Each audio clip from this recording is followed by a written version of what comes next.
మీ business విస్తరించాలనుకుంటున్నారా? మార్చి 16, 17 హైటెక్స్ లో franchise India biggest ఫ్రో expo. ప్రజలు ఆలోచించుకుంటారు, ప్రజలకు వదిలేస్తాం. ఇప్పుడు అమలు చేస్తున్న నవరత్నాల వల్ల ప్రజలకు మేలు జరుగుతుందా? సూపర్ 6, సూపర్ 7, సూపర్ 8 అని వాళ్ళు పెట్టే పథకాల వల్ల మేలు ఇంకా జరగబోతుందా? అసలు వాళ్ళు ఈ అమలు చేస్తారా? ఇవన్నీ ఎలక్షన్ మేనిఫెస్టో వరకే చంద్రబాబు నాయుడు దృష్టిలో. ఏదైనా సరే సూపర్ సిస్టో కానీ మేనిఫెస్టో కానీ ఏదైనా ఎలక్షన్లు అయిపోయినాక ఆయన మేనిఫెస్టో గుర్తురాదు, ఆయనకేమీ అసలు ఆ వెబ్సైట్లో కూడా ఉండదు. అట్లాంటి హామీలు ఎన్ని ఇస్తే ఏమి, 6 కాకపోతే 60 ఇమోనండి.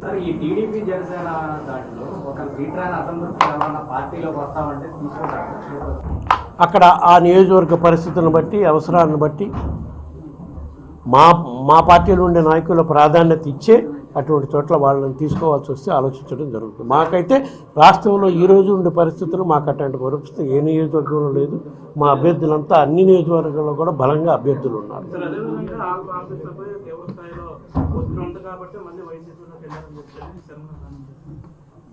ఆయన పార్టీలే మళ్ళా తిరిగి వస్తానని చెప్పిన రోజు ఒకటే చెప్పాడు, జగనన్న చేసే కార్యక్రమాలు చాలా అద్భుతంగా ఉన్నాయి. కానీ ఆ రోజు షర్మిల గారు నేను కాంగ్రెస్ పార్టీలు చేస్తున్నాను, నువ్వు రావాలి అన్నా అంటే పోయాను. కానీ అక్కడ పరిస్థితులు చూసినాక నాకు అక్కడ పరిస్థితులు నాకు బాగా అనిపించలేదు. అందువల్ల నేను మళ్ళా వైఎస్ఆర్ కాంగ్రెస్ పార్టీలోనే ఉండాలి. ఉండటమే కాదు, జగనన్న పెట్టిన అభ్యర్థులను మంగళగిరిలో ఇంకా చుట్టుపక్కల నియోజకవర్గాల్లో ఎక్కడ జగనన్న పెట్టిన అభ్యర్థుల్ని గెలుపు కృషి చేస్తానని కూడా మీడియా సాక్షిగా ఆయన మీకు చెప్పడం.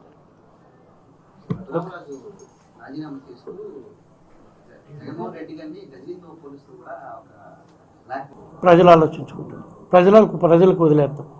ఇప్పుడు అమలు చేస్తున్న నవరత్నాల వల్ల ప్రజలకు మేలు జరుగుతుందా? సూపర్ 6, సూపర్ 7, సూపర్ 8 అని వాళ్ళు పెట్టే పథకాల వల్ల మేలు ఇంకా జరగబోతుందా? అసలు వాళ్ళు ఈ అమలు చేస్తారా? ఇవన్నీ ఎలక్షన్ మేనిఫెస్టో వరకే చంద్రబాబు నాయుడు దృష్టిలో. ఏదైనా సరే సూపర్ సిస్టో కానీ మేనిఫెస్టో కానీ ఏదైనా ఎలక్షన్లు అయిపోయినాక ఆయన మేనిఫెస్టో గుర్తురాదు, ఆయనకేమీ అసలు ఆ వెబ్సైట్లో కూడా ఉండదు. అట్లాంటి హామీలు ఎన్ని ఇస్తే ఏమి, 6 కాకపోతే 60 ఇమోనండి. అట్లాంటి వాడి గురించి మనం మాట్లాడుకోవాలా? ఆయన ఒక దాని గురించి మాట్లాడుకోవడం అనేది మనకు కూడా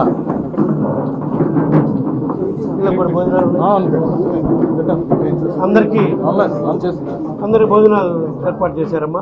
మళ్ళీ మీకు కూడా మరొక్కసారి మీ అందరికి కూడా ధన్యవాదాలు. రాబోయే రోజుల్లో కూడా ఎన్నికల వరకు ఇదే విధంగా మీ అందరి సహకారం కూడా కావాలి.